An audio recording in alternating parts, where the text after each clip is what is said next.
Hello বন্ধুরা, কেমন আছো তোমরা সবাই? আশা করি সবাই ভালো আছো।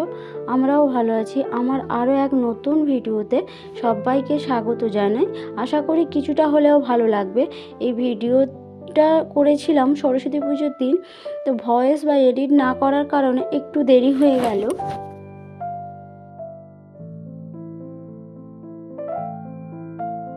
রেডি হয়ে পাড়ার মণ্ডপের কাছেই ছিল, আর ওর পাপা বাজার নিয়ে আসছিল।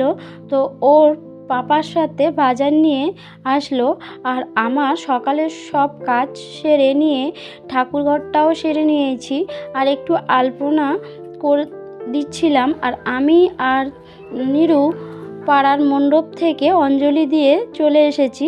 আর ওর খুব খিদে পেয়েছিল, তো সকালে আমার খিচুড়ি বানানো হয়নি, সময়ও ছিল না, অঞ্জলির দেরি হয়ে যাবে বলে সমস্ত কাজ সেরে। আর ওর জন্য টিফিন এনেছিল, তো সেটা ওকে খাইয়ে দিলাম। আর টিফিন খাওয়ার বাসনগুলো ধুয়ে নিয়ে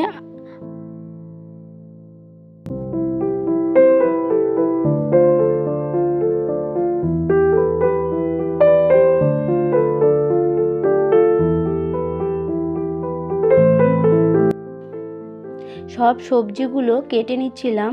খিচুড়ি মানে সব রকম সবজি না দিলে ভালো লাগে না, তাই না? আর খিচুড়ি আর বেগুন ভাজা আর পাঁপড় ভাজা করব।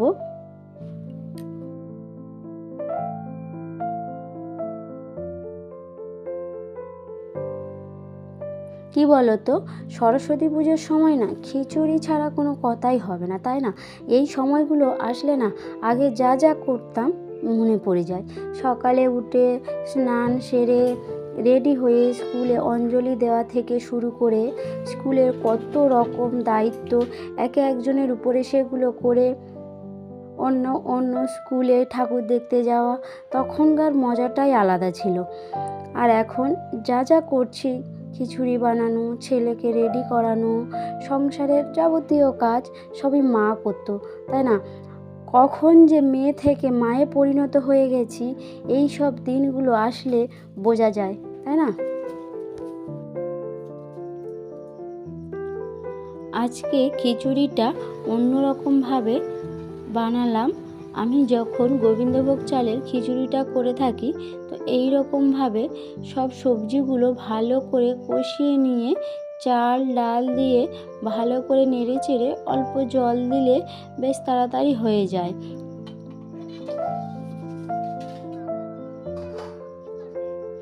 খিচুড়িটা হয়ে গেছে, আর আস্তে আস্তে খাওয়া দাওয়াটাও সেরে নিয়েছি।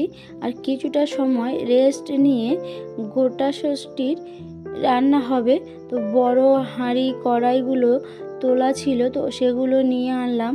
আর সব কিছু জোগাড় করে সন্ধ্যাও হয়ে গেছে, তাই সন্ধ্যাটাও দিয়ে নিলাম। আমার আজকের এই পর্যন্ত ভিডিওটা তোমাদের কেমন লাগলো অবশ্যই কমেন্ট করে জানিও। আমি একজন সাধারণ হাউস ওয়াইফ, প্রত্যেক দিন আমার সাধারণ কাজকর্মকার সেগুলো তোমাদের কাছে একটা ছোট্ট ভিডিওর মাধ্যমে প্রেজেন্ট করে থাকি। আমার ভিডিওগুলো ভালো লেগে থাকলে একটা লাইক আর আমার চ্যানেলটাকে সাবস্ক্রাইব করে দিও। আর এই তো সন্ধ্যা দিয়ে রান্নাটাও বসিয়ে দিয়েছি। আর এই সবজিগুলো কাটতে হয় না বেশি, নরকম সবজি গোটা গোটা 9টা করে নিয়ে দিতে হয়। আর যেগুলো ডাঁটা ওগুলো কেটে দিয়ে থাকি, বা তার বেশি যখন সবজি দিয়ে থাকি তখন ওগুলোকে কেটে দিই। আর কাল সারা দিন ঠান্ডা ভাত থাকবে, তো গরম কোনোভাবে করাই যাবে না, কিছু খাওয়াও যাবে না, তো তাই জন্য একটু রুটিও বানিয়ে, আর একটু ময়দা ছিল, ভাবলাম ওটা একটু বেশি দিনেকার, তো কিছু যদি থাকে সেই হিসাবে একটু চেলে নিচ্ছিলাম। যদি এইভাবে গ্লাস দিয়ে যদি চালা হয় না, তাহলে যে পাত্রটার উপরেও চালো না কেন, পাত্রটার বাইরে গিয়ে আটাগুলো বা ময়দাগুলো পড়ে যাবে না।